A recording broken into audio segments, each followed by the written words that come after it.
పింఛన్లు ఈ ప్రభుత్వం వచ్చిన 2 ఏళ్లలో ఒక్కటే ఇవ్వట్లేదు. చనిపోయినటువంటి వాళ్ళ పెన్షన్లు వాళ్ళ భార్యలకు ఇస్తున్నామన్నటువంటిది స్పౌస్ పెన్షను.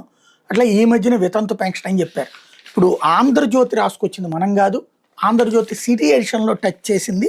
పింఛన్లు, ప్రదక్షిణలు, ఎదురుచూపుల దరఖాస్తులు అంటూ అర్హత ఉండి ఏ ఆసరా లేని వృద్ధులు, ఒంటరి వితంతు మహిళలు, దివ్యాంగులు ప్రభుత్వ సాయం కోసం కార్యాలయాలు, ప్రజాప్రతినిధుల చుట్టూ ప్రదక్షిణలు చేస్తున్నారు. గత ప్రభుత్వం పట్టించుకోలేదు. నూతన ప్రభుత్వాలైనా తమ గోడు వింటుందని ఆశించిన వేలాది మందికి 2 ఏళ్లుగా నిరాశలోనే ఉన్నారు.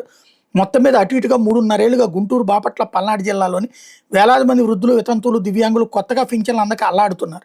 కూటమి ప్రభుత్వం వచ్చినప్పటి నుంచి అర్హులైన వాళ్ళు వినతి పత్రాలతో కార్యాలయాల నేతలు కార్యాలయాల చుట్టూ కాళ్ళెరిగేలా తిరుగుతున్నారు.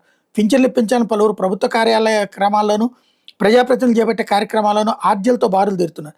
దరఖాస్తులకు అవకాశం అదిగో ఇదిగంటూ కాలయాపన కాలక్షేపంతో సరిపెడుతున్నారని లబ్ధిదారులు ఆగ్రహం వ్యక్తం చేస్తున్నారు.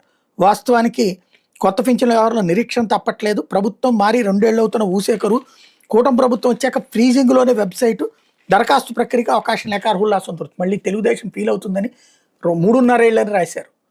లాస్ట్ జగన్ దిగిపోయే ముందు 3 నెలల ముందు కూడా ఇచ్చారు కొత్త పింఛన్లు. ఇవ్వడం ఆపేసింది ఈ 2 ఏళ్లలో. మళ్ళీ ఇందులో ఫీలింగ్ కాకుండా ఈ దిక్కుమాలినటువంటి కవరింగ్ అనమాట.